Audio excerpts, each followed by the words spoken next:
आइए सर, अब हम लोग आ चुके हैं सेक्शन 129 एज वेल एज 130 पे। सर दोनों एक दूसरे से कनेक्टेड भी हैं और नहीं भी हैं। मतलब अगला जो सेक्शन है 130 वो विदाउट यूजिंग सेक्शन 129 डिपार्टमेंट 130 पर एक्शन ले सकती है। ध्यान रखिएगा, ये सेक्शंस जो भी हम लोग पढ़ रहे हैं पेनल्टी से रिलेटेड, ऑफेंस से रिलेटेड, ये सब डिपार्टमेंट के लिए सेक्शन है। इन सेक्शन पे डिपार्टमेंट हमारे ऊपर एक्शन ले रही है। इनफैक्ट हमने असेसमेंट पढ़ा, डिमांड पढ़ा, रिकवरी पढ़ा। सर ये सारे सेक्शन, इंस्पेक्शन हो गया, सर्च हो गया, उसके बाद आपका गुड्स इन ट्रांजिट का इंस्पेक्शन हो गया, ये सारे सेक्शंस जो हैं ये मशीनरी प्रोविजंस है डिपार्टमेंट के लिए। डिपार्टमेंट ये देखना चाहती है कि हम सारे कंप्लायंस ठीक से करते हैं या नहीं करते हैं, तो उसके लिए डिपार्टमेंट को फेवर करने के लिए सारे प्रोविजंस बने। देखो सर, कुछ प्रोविजंस बने थे हमारे फेवरेंस के लिए। सेक्शन 16 हम आईटीसी कब लेंगे, कैसे लेंगे, कंप्लायंस के लिए, टैक्स पेमेंट करने के लिए। अब डिपार्टमेंट के सेक्शंस हैं ये ऑलमोस्ट हमारे ऊपर एक्शन लेने के लिए कि वेदर हम लोग कंप्लायंस कर रहे हैं या नहीं कर रहे हैं। सर ये इतने सारे स्ट्रॉन्ग प्रोविजंस क्यों हैं? क्योंकि जीएसटी सेल्फ असेसमेंट सिस्टम है। कोई भी लॉ अगर सेल्फ असेसमेंट होगा तो कंप्लायंस ज्यादा होंगे, चेकिंग ज्यादा होगी। Self assessment, right? आपको खुद से अपना जीएसटी कंप्यूट करके पे करना है, रिटर्न फाइल करनी है, खुद से अपने ट्रांजैक्शन की रिपोर्टिंग करनी है। जब कोई चीज सेल्फ असेस बेस्ड होती है, चाहे वो कस्टम में हो, जीएसटी में हो या डायरेक्ट टैक्स में हो, तो उसके बाद के कंप्लायंस जो है डिपार्टमेंट की तरफ से वो थोड़े स्ट्रांग होते हैं। सर इतनी इतनी पेनल्टी, इतनी इतनी जगह पेनल्टी, हाँ जी जरूरी है, इतनी इतनी पेनल्टी जरूरी है, क्योंकि ताकि आप पेनल्टी से डरें, फाइन से डरें, इंटरेस्ट से डरें और कम से कम अपने ट्रांजैक्शन पे प्रॉपर टैक्स तो पे करें। ट्रांजैक्शन करेंगे तो टैक्स पे करेंगे। टैक्स भी आपको अपने घर से नहीं पे करना है, लोगों से लेके, जो आप इनवॉइस इशू करते हैं उसमें लोगों से टैक्स लेके गवर्नमेंट को पे करना है। उसमें भी दिक्कत है तो टैक्स भी देना पड़ेगा और साथ में इंटरेस्ट पेनल्टी की रिकवरी। और आज तो हमें पेनल्टी के साथ फाइन भी पढ़ेंगे हम लोग। एक हम लोग वर्ड पढ़े थे पहले, लेट फी। अगर आप रिटर्न, जीएसटी की रिटर्न टाइम पर फाइल नहीं करते हैं तो आपको लेट फी पे करना होगा। वर्डिंग्स को ध्यान रखिएगा। आज हम लोग पेनल्टी भी पढ़ेंगे और उसके साथ हम लोग फाइन पढ़ेंगे। आज फाइन पहली बार आपके सामने किसी भी चैप्टर में आ रहा होगा। फाइन से रिलेटेड सेक्शन है 130 और उस पर डेडिकेटेड क्वेश्चन है। मैंने क्या कहा, एक बार मुझे पढ़ा लेने दीजिए। आज अपने को 3 सेक्शन पे फोकस करना है, 129, 130 एंड 132, काम तमाम इस चैप्टर का। उसके बाद हम लोग जो प्रैक्टिकल क्वेश्चंस करेंगे मैं सारे प्रोविजन से कनेक्ट करके दे दूंगा। सर हम लोगों ने 122 पढ़ लिया, इसके 3 सब सेक्शन थे। उसके बाद 125 एक जनरल पेनल्टी को डिस्कस करता है कि किसी बात पर भी हम 25,000 तक का फाइन लगा सकते हैं। 25,000 या 25,000 तक का? तो बोला सर 25,000 तक का। 25,000 को 15,000, 10,000 करने वाली बात सब इसमें लिखी हुई थी 126 में, कि अगर आप कॉपरेट करते हैं, कंप्लायंस खुद से कर ले रहे हैं तो पेनल्टी से बच सकते हैं। एक बात और ध्यान रखना, आपने कोई लॉ ब्रिच किया है, लॉ का कॉन्ट्रावेंशन किया है, फॉलो नहीं किया है, ठीक, और उसके बाद आप टैक्स और इंटरेस्ट जमा कर देते हो, तो इसका यह मतलब नहीं है कि आप पेनल्टी से बच जाओगे सुओ मोटो खुद से ही। डिपार्टमेंट के पास तब भी राइट है पेनल्टी लगाने का। वो अलग बात है, जैसे कि आपने पढ़ा सेक्शन 73 में कि डिपार्टमेंट पेनल्टी माफ कर देगी। सर डिपार्टमेंट के पास राइट है पेनल्टी लगाने का, तभी डिपार्टमेंट ने आपको माफ किया। क्या डिपार्टमेंट के पास पेनल्टी लगाने का राइट था? माफ किया। कब? नोटिस आने से पहले आप टैक्स इंटरेस्ट जमा कर दो। वो भी एक सेक्शन 73 और 74 के केस होंगे, तब हर जगह वो सब ऑप्शन नहीं है कि आप नोटिस आने से पहले या नोटिस आने के बाद टैक्स और इंटरेस्ट जमा कर दो तो पेनल्टी से माफ हो जाएगा। सर इसको जनरल नियम न बना देना। सिर्फ 73 और 74 में तो हमने 15% पेनल्टी फिर भी मांगी थी आपसे, 15, 25, 50 और तब बोला नॉर्मल। सर अब है आपका एक concept, detention, search and release of the goods.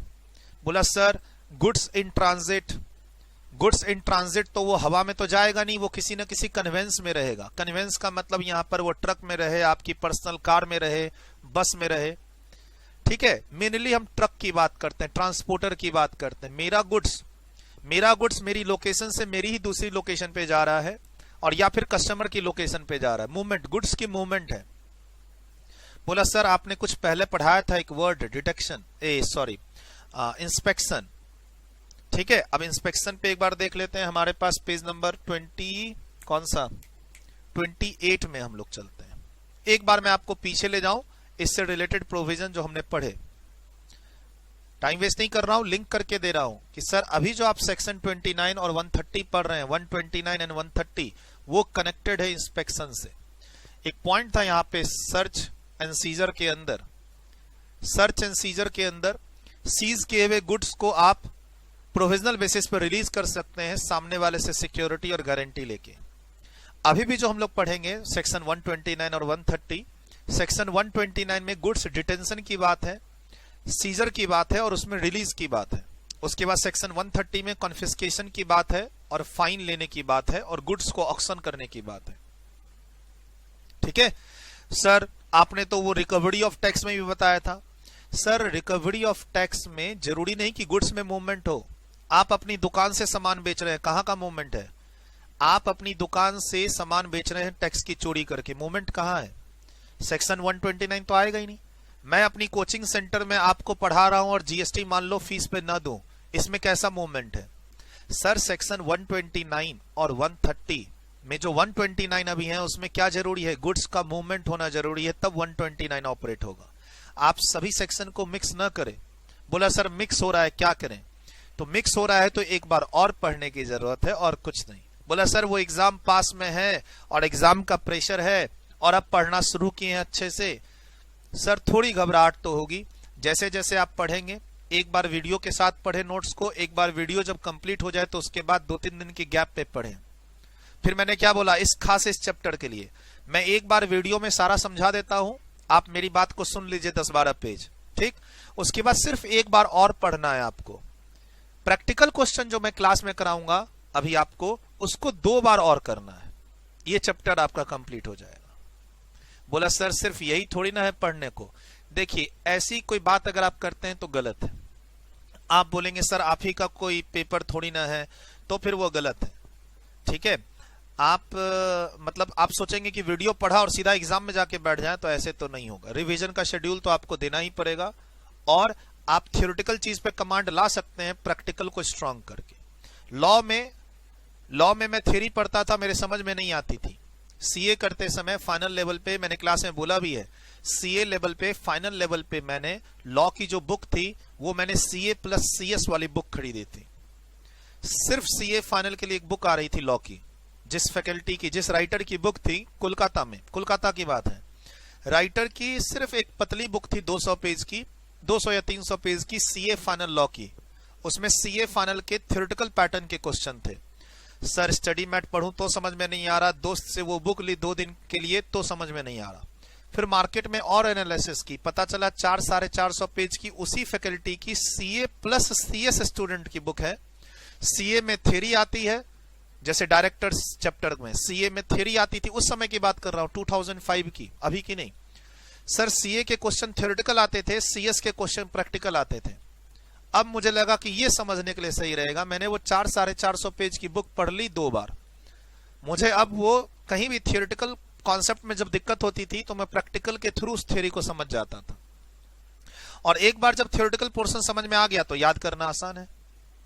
Sir exam के पैटर्न पे डिपेंड नहीं करता आपका समझना और आपका रिवीजन करने का स्टाइल, ये हमेशा ध्यान रखिएगा। एग्जाम का पैटर्न और एग्जाम कब है, सर पहले आप अपने पढ़ाई और रिवीजन का शेड्यूल देखिए, उसके बाद तय करेंगे हम लोग कि हमारा एग्जाम का पैटर्न क्या है। एक बार पहले चैप्टर को समझने की कोशिश तो कीजिए, इसी से true false, fill in the blank, short notes, practical question सब इसी से तो निकलेंगे।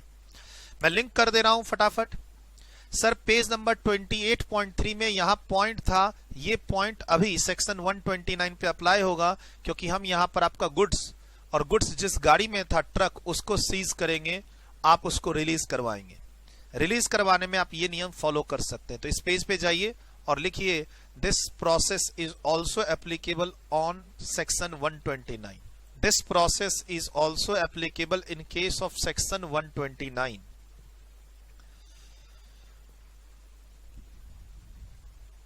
उसके बाद एक सेक्शन हमने यहां पढ़ा। अच्छा सर, इंस्पेक्शन जो कर रहे थे और सर्च जो कर रहे थे वो हम आपके गोडाउन में आके कर रहे थे, आपके प्रीमाइसेस में आके कर रहे थे। अभी जो सेक्शन 129 है वो रास्ते में पकड़ेंगे गाड़ी को। बोला सर रास्ते में तो गाड़ी को यहां पकड़ा ही था आपने सेक्शन 68 में। सर सिर्फ इंस्पेक्शन किया था, इंस्पेक्शन करने के बाद ही तो पता चलेगा कि गड़बड़ी हो रही है, तभी तो मैं गुड्स को डिटेन करूंगा, सीज करूंगा और बाद में कॉन्फिस्केशन भी कर लूंगा। पहला है इंस्पेक्शन, उसका आउटकम है डिटेंशन, उसका आउटकम है सीजर और फिर है कन्फिस्केशन, जब्त कर लेना, टाइटल अपने ऊपर ट्रांसफर कर लेना, भागो यहां से, ये गुड्स अब हमारा हो गया। किसका? गवर्नमेंट का। लास्ट जो वर्ड है कन्फिस्केशन, सेक्शन 130, उसमें गुड्स का टाइटल गवर्नमेंट के पास आ जाता है। Inspection of the goods in movement का ही अगला पॉइंट है सेक्शन 129, डिटेंशन।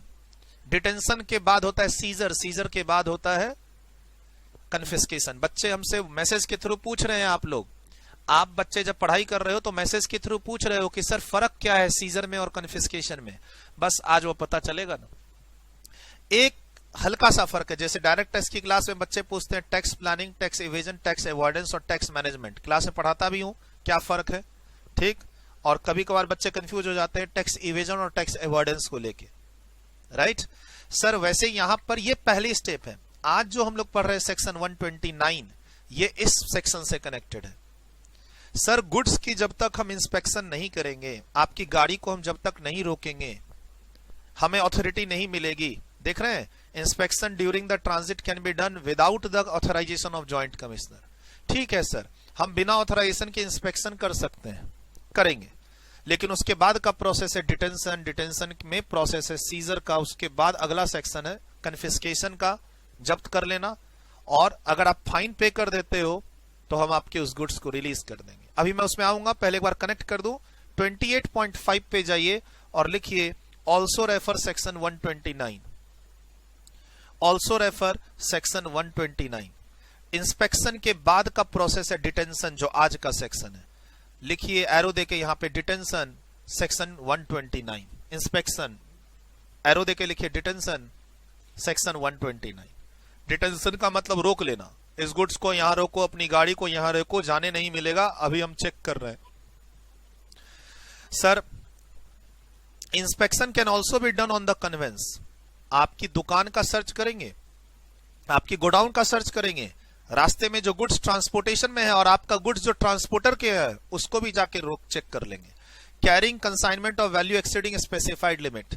सर यहां लिमिट में मैंने बोला था ई वे बिल 50,000 से ऊपर की कंसाइनमेंट वैल्यू हो तो हमें टैक्स इनवॉइस के साथ ई वे बिल भी रखना पड़ता है। समझ जाइए कि ये 50,000 की लिमिट है, लिख लीजिए, नहीं तो मैंने उस दिन नहीं बताया था, खाली बोला था ई वे बिल आप पढ़े।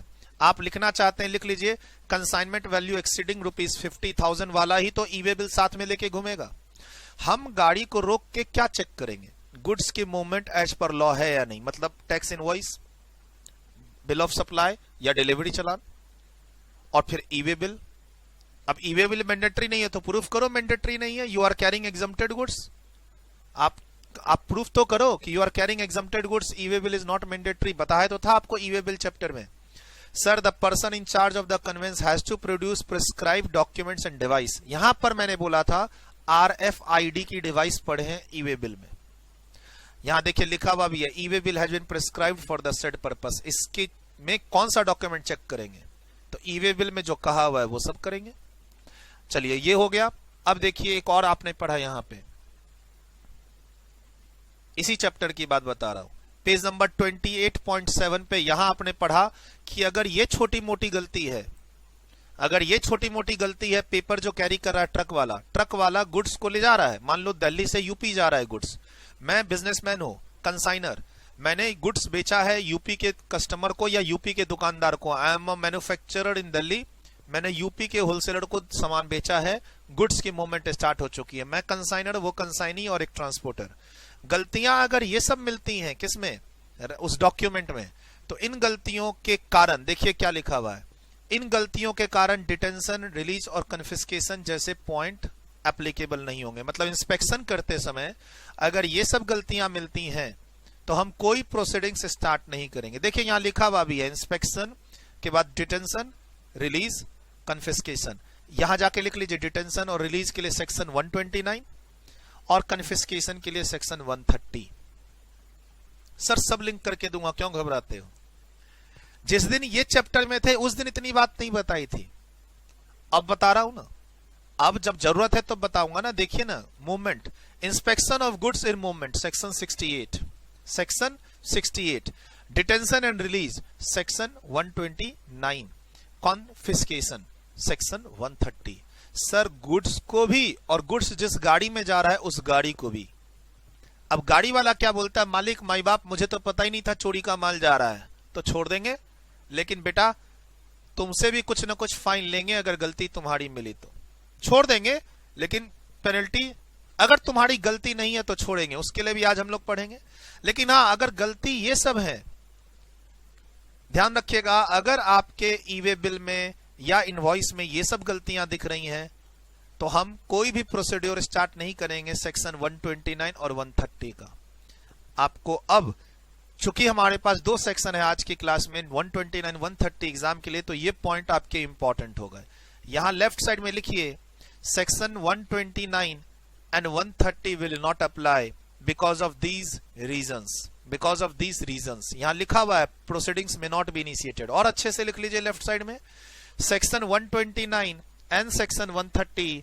आज का पेज नंबर लिख दीजिए, पेज नंबर 31.4, नहीं तो पता चला एक महीने के बाद आप ढूंढेंगे कहां पढ़ाया था सर ने सेक्शन 129 और 130। यहां लिख रहे हैं ना आप लेफ्ट साइड में section 129 and 130 will not apply in this situation, page number 31.4। Sir यहां पर पुराना पेज नंबर और पुराने में नया वाला पेज नंबर ही तो लिखना है। अभी हम लोग पुराने में आ चुके हैं तो यहां पेज नंबर लिखना पड़ेगा ना आपको। यहां मैंने बताया आपको, यहां पर मैंने बोला क्या लिखने के लिए, इंस्पेक्शन में डिटेंशन सेक्शन 129 पेज नंबर लिखिए, पेज नंबर 31.4 लिंकिंग रखिए, ताकि 15 दिन के बाद जब आप पढ़े तो सब कुछ रेडिली अवेलेबल हो, आपको वीडियो देखने की जरूरत ना पड़े। सर पढ़िए तो ऐसा कि दोबारा वीडियो खोलने की जरूरत ना पड़े, ये ध्यान रखिएगा, दोबारा वीडियो खोलने की जरूरत ना पड़े। सर इतनी बात बताने के बाद अब मैं आ रहा हूं आपके ओरिजिनल पेज में 31.4 पे। 15 मिनट बर्बाद कर दिया सर आपने हमारा। अरे बेटा 15 मिनट बर्बाद नहीं किया है, लिंकिंग करके और आपको फैमिलियर बना दिया है, इसको बर्बाद नहीं करना बोलते हैं। और कौन सा तुम्हें वो सब कंटेंट याद था, पता नहीं कब पढ़े थे, 10 दिन पहले 20 दिन पहले, कल को पढ़े होते तब भी हम कनेक्ट नहीं कर पाते हैं जब तक टीचर ना कनेक्ट करके दे। ध्यान रखिएगा, हम बच्चे हैं, चाहे आप इंटर वाले हो फाइनल वाले हो, आप फिलहाल फाइनल वाले हैं, लेकिन यहां इंटर फाइनल से कोई मतलब नहीं है। जब तक हम कनेक्ट करके नहीं देंगे बच्चा कनेक्ट नहीं करेगा। हर टॉपिक को बच्चा इंडिपेंडेंट टॉपिक सोच के समझ के पढ़ता है, कनेक्शन हम देते हैं। अब यहां लिखिए also refer section 68, also refer section 68 page number 28.5,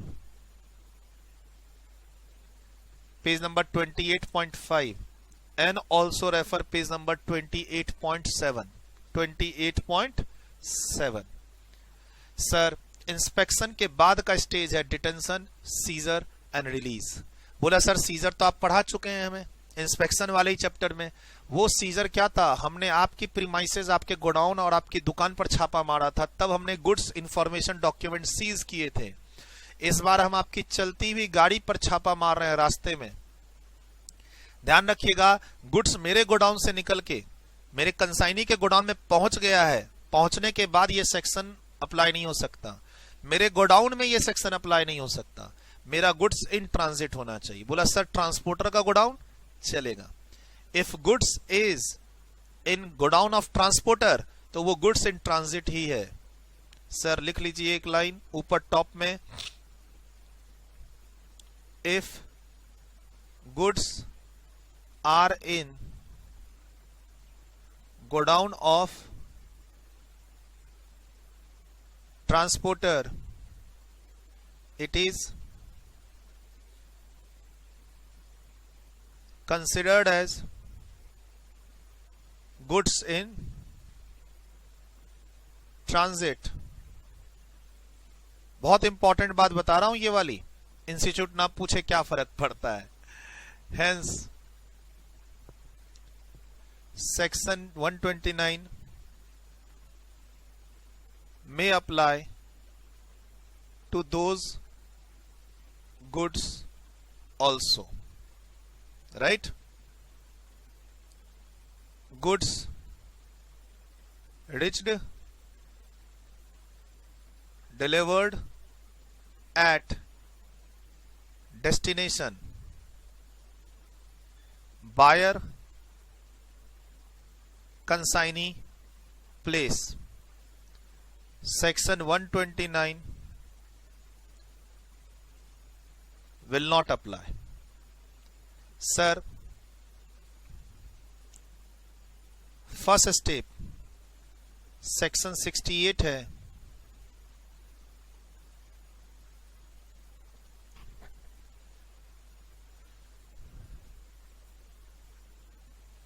inspection. First step है सेक्शन 68 इंस्पेक्शन। उसके बाद अगला स्टेप है सेक्शन 129 डिटेंशन। उसके बाद है सीजर। उसके बाद आता है स्टेप 130 कन्फिस्केशन। और फिर यहां पर आता है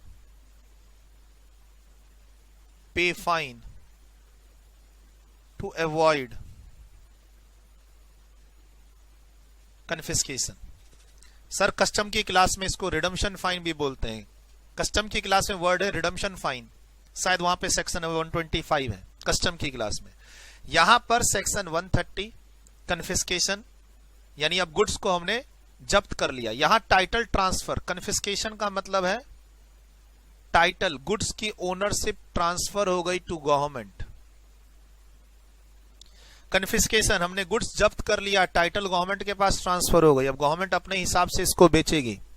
सर हमने रिकवरी चैप्टर में भी यह पढ़ा था कि जो गुड्स गवर्नमेंट के पास रहता है, जिस गुड्स पर कंट्रोल रहता है गवर्नमेंट का, उस गुड्स को वो बेच के टैक्स रिकवर कर सकती है डिमांड का।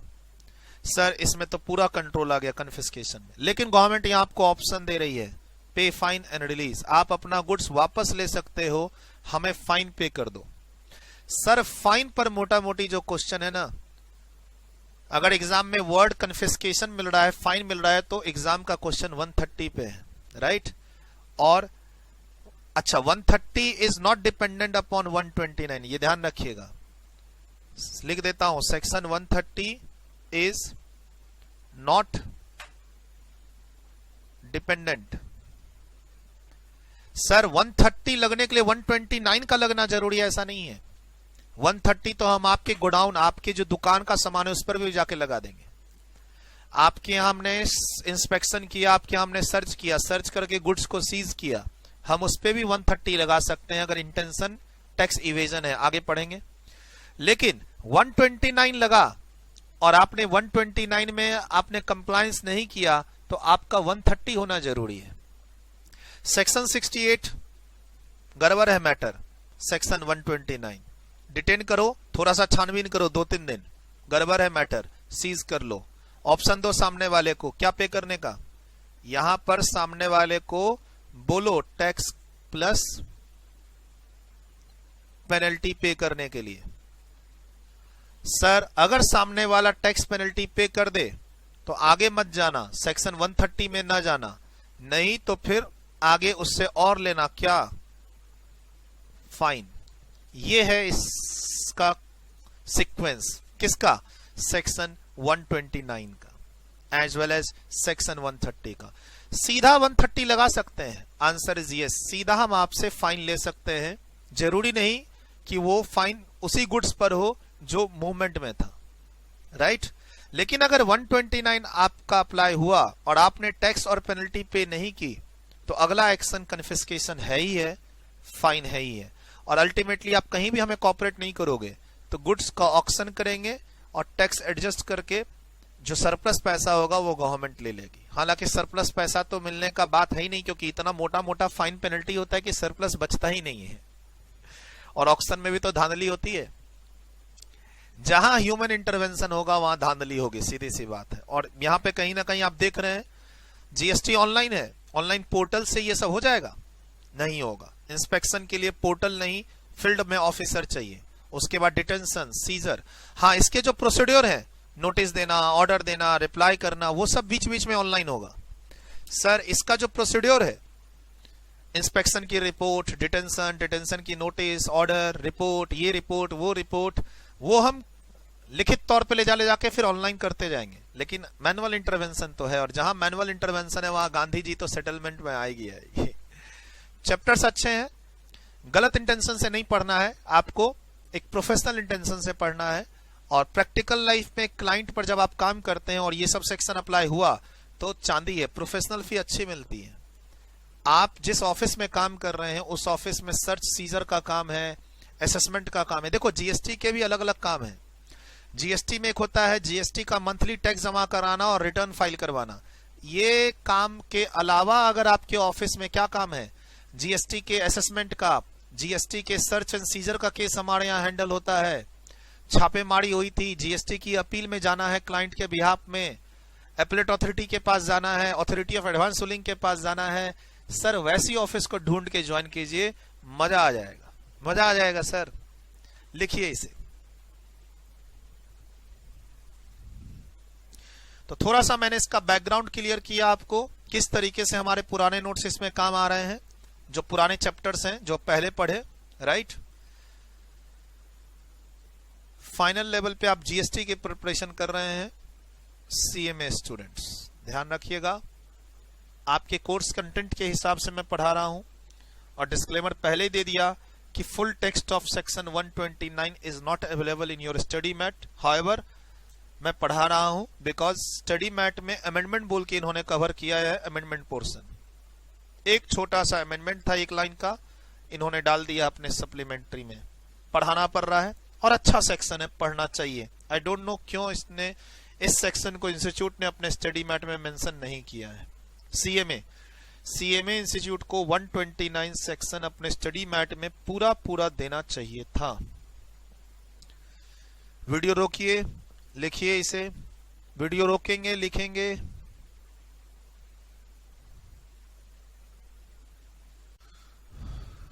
चलिए, लिखा आप लोगों ने। अब हम लोग आते हैं, देखो एक आइडिया तो लग चुका है फ्लो क्या है हमारा। पीछे का फ्लो सेक्शन 68 का सपोर्ट ले लिया, सेक्शन 129 पे है, और फिर उसमें हम आपसे टैक्स और पेनल्टी जमा कराएंगे। नहीं आप कॉपरेट करेंगे तो हम आपको कन्फिस्केशन में ले जाएंगे, जहां फाइन भी लगेगा। टैक्स पेनल्टी से माफी नहीं मिलेगी, फाइन भी लगेगा, राइट।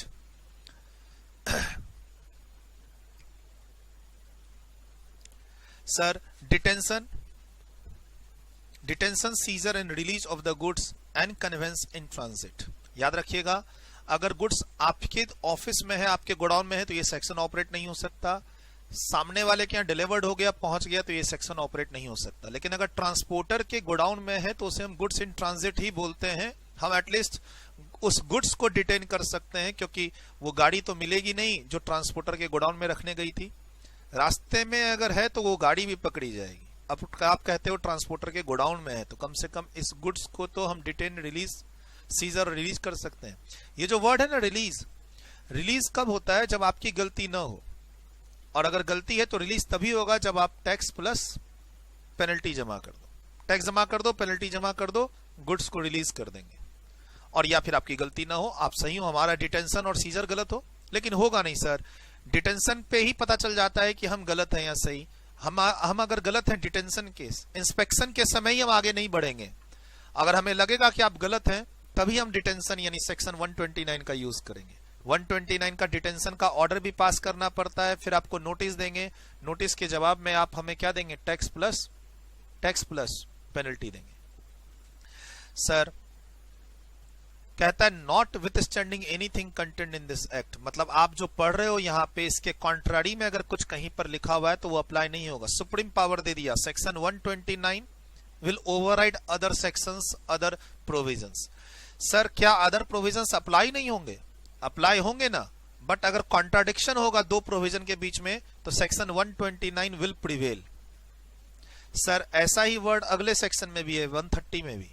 यानी स्टैंड अलोन एक रूल गवर्नमेंट यहां देने की कोशिश कर रही है कि हमारे रास्ते में कोई नहीं आएगा। अगर सेक्शन 129 अप्लाई हुआ तो गवर्नमेंट यहां आपसे टैक्स और पेनल्टी ले सकती है। ठीक sir, where any person transports any goods और स्टोर्स एनी गुड्स। देखिए स्टोर वर्ड है, स्टोर्स का मतलब है कि गुड्स इन ट्रांजिट में है और वो किसी गोडाउन में रखा हुआ है ना, ट्रांसपोर्टर के गोडाउन में। while they are in transit, यानी कंसाइनर के यहां से गुड्स निकल चुका है कंसाइनी के नाम का, destination goods to be delivered here, और वहां रास्ते में बीच में अभी गुड्स स्टोरेज के लिए रखा हुआ है, ट्रक चेंज होगा शायद, कहा तो वेयर हाउस हो सकता है, कंसाइनी का ट्रांसपोर्टर का गोडाउन हो सकता है, कोई भी वर्ड तो देखिए sir, where any person transport any goods और stores any goods while they are in transit, तो ये किसके लिए है? ट्रांसपोर्टर के गोडाउन के लिए तो है।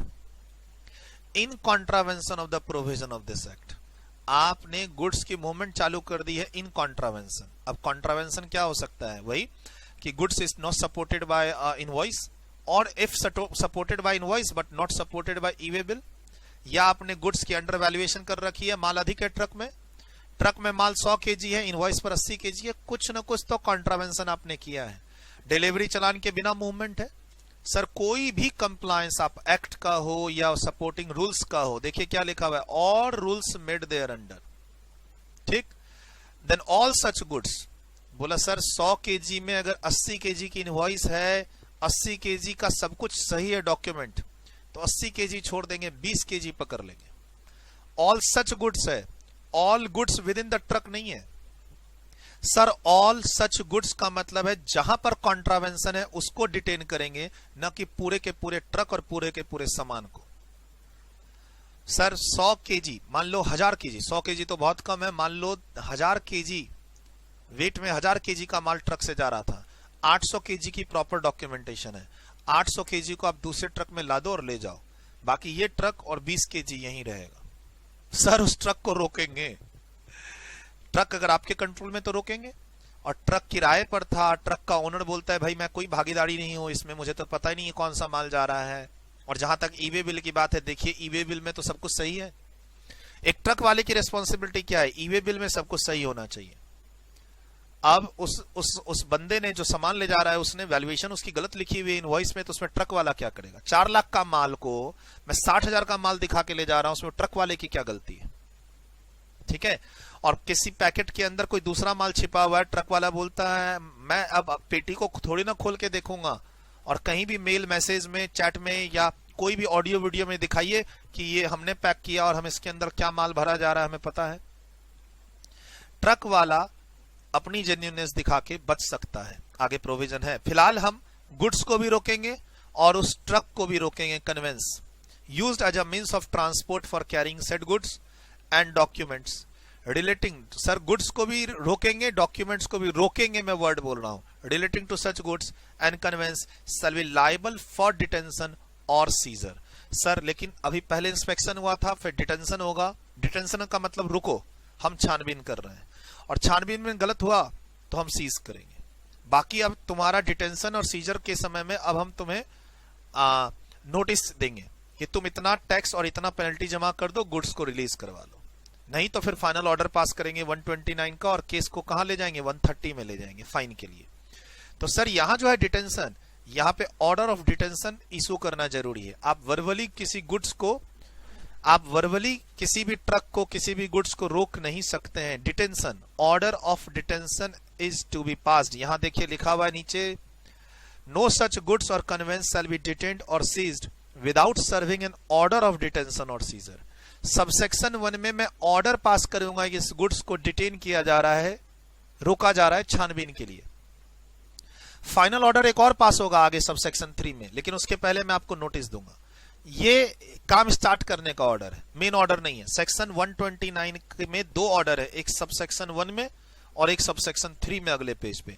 ये 1 का ऑर्डर है कि भैया हम आपके गुड्स को रोक रहे हैं, हमें छानबीन करने दीजिए, हमें लॉ देखना है, all those things are as per law और नॉट, और हम आपको नोटिस देके आपको टैक्स और पेनल्टी जमा करवाएंगे, तब जाके हम फाइनल ऑर्डर जमा कर दीजिए, गुड्स को रिलीज कर देते हैं, नहीं तो फाइनल ऑर्डर पास करते हैं, आप अपील में जाइए आगे, और सेक्शन 130 तो हम आगे लगाएंगे।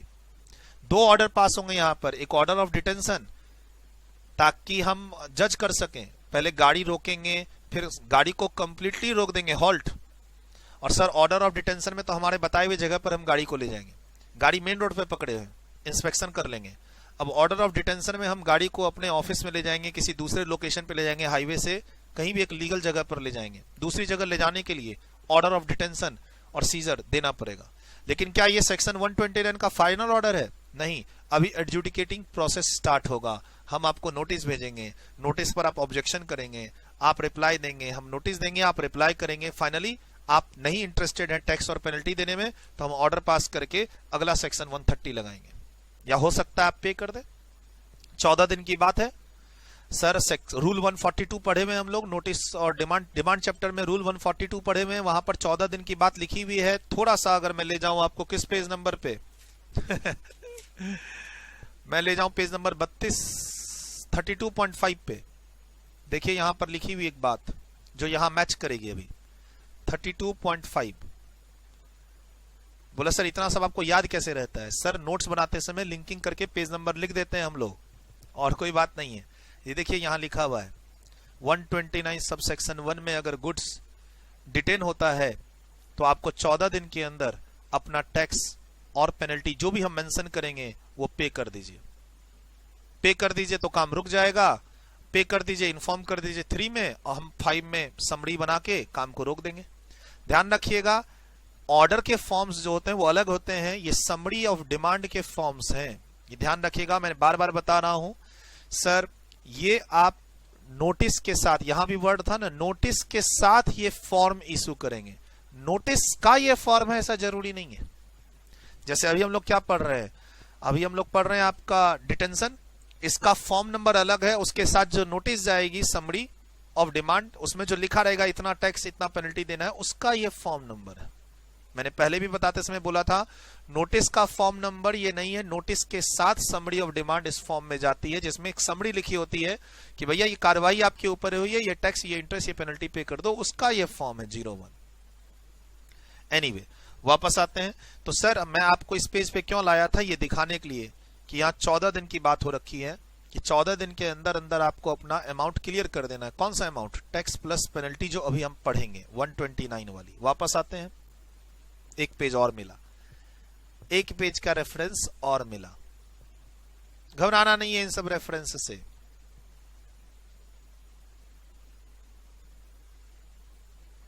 रेफरेंस अगर आ रहा है तो अच्छी बात है ना, मजा आएगा पढ़ने में। चलिए सर, तो यहां पर क्या ध्यान रखना है, order of detention under section 129 sub section 1 is required. Arrow देके लिखिए, एरो देके लिखिए, ऑर्डर अंडर सेक्शन, इसी को अगर मैं आगे ले जाऊं, इंस्पेक्शन हो गया, डिटेंशन होगा, तो यहां पर क्या है, order under, order of detention, order of detention और scissor is required under section 129 subsection 1 to start process। उसके बाद सर नोटिस आएगी, साथ ही में आएगी सेम डे। सेम डे जब मैं एक्चुअली में अगर आप प्रैक्टिकली पूछे तो सेम डे होगा, जिस मैं आपका गुड्स का इंस्पेक्शन करूंगा, गलत चीजें नजर आएंगी, मैं गुड्स को डिटेन करने का ऑर्डर स्टार्ट करूंगा आपके ऊपर, और नोटिस भी सेम टाइम पे दूंगा। आप सबमिशन देंगे, आप काउंटर में क्या देंगे, सबमिशन देंगे। सर सबमिशन का मतलब क्या, तो आप पे कर दीजिए मेरा टैक्स, नोटिस हम पे करेंगे, इस नोटिस के अंदर लिखा रहेगा टैक्स प्लस पेनल्टी। सर आपको दो ऑप्शन है, पे कर दीजिए और या लड़ जाइए। अगर आप सबमिशन देंगे यानी लड़ेंगे, you are not satisfied with the amount और पेनल्टी, तो फिर यहां पर अब ऑर्डर पास होगा, ऑर्डर अंडर सेक्शन 129 सबसेक्शन 3, ठीक, और केस ट्रांसफर हो जाएगा किसमें, अब सेक्शन 130 विल ऑल्सो अप्लाई। 130 से बचना चाहते थे तो इसको पे कर देते हैं सर, आइदर पे और सबमिट, जो भी आप स्टेटमेंट सबमिट करना चाहते हो। You are not agree with the tax penalty, तो सबमिशन ही तो दोगे। हमारा काम है आपको रीजनेबल अपॉर्चुनिटी देना, हम नोटिस भेज के देंगे ना अपॉर्चुनिटी टैक्स प्लस पेनल्टी की, और आप उस अपॉर्चुनिटी में, हमने आपको अपॉर्चुनिटी देनी है ना, एज पर लॉ जब पेनल्टी लगती है तो हमें आपको अपॉर्चुनिटी देनी है, अपॉर्चुनिटी के लिए ये नोटिस है। तो अब है कि सर कितनी पेनल्टी कितना टैक्स, तो उसके लिए पढ़ते हैं अब आगे क्या कहता है। ये तो लाइन हो गई, not withstanding anything content in this act. Act के दूसरे प्रोविजन लगेंगे, लेकिन अगर कॉन्ट्राडिक्शन हुआ तो ये प्रिवेल करेगा बाकियों पे। Where in a person transport any goods और stores any goods while they are in transit, यानी रास्ते में कहीं गोडाउन पे अंडरलाइन करके लिखिए ट्रांसपोर्टर गोडाउन। और there is a contravention, invoice गलत है, इनवॉइस ही इशू नहीं हुई है, ईवे बिल गलत है, ईवे बिल ही नहीं है, ईवे बिल में कुछ और लिखा है, गुड्स कुछ और जा रहा है, एटसेट्रा एटसेट्रा। देन हम उस गुड्स और कन्वेंस जो यूज हुआ है उस गुड्स की ट्रांसपोर्टेशन के लिए उस दोनों को डिटेन करेंगे, सीज करेंगे। लेकिन यहां ऑर्डर पास होगा, आप डायरेक्ट हार्श एक्शन नहीं ले सकते हैं। आप एक होता ना कि ऑफिसर ने क्या किया, गाड़ी रुकवा ली और ब्राइब लेने की कोशिश कर रहा है, तो ऐसा नहीं होगा। इंस्पेक्शन तो आप बिना ऑथोरिटी के कर लिए, इंस्पेक्शन के समय भी कुछ फॉर्म्स की फॉर्मेलिटीज होती हैं प्रैक्टिकली। उसके बाद डिटेंशन जब स्टार्ट होगा तो इसको ऑन रिकॉर्ड लाना पड़ेगा।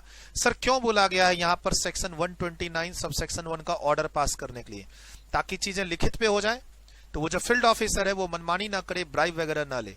एक बार कागजी काम स्टार्ट हो जाएगा तो वो उसके कंट्रोल में नहीं रहेगा, वरना वो तुम्हें डराएगा, बोलेगा देखो अगर ये माल पकड़ा रहा है तो 1 लाख रुपए तक तो तुम्हारे जाएंगे, 10,000 में सेटल कर लेते हैं। से मैं ऐसा नहीं करा कि ऐसा होगा, मैं अपने मन से कह रहा हूं।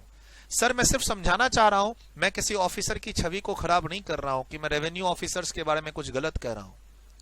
समझाने के लिए तो मैं सीए को भी बदनाम कर दूं। इंटेंशन समझाना है यहां पे कि क्यों गवर्नमेंट ने यहां पर ऑर्डर पास करने के लिए बोला हुआ है। अब देखिए हमने आपको रोक तो लिया है, नोटिस भी भेज दी, नोटिस पर आप काम कर लो।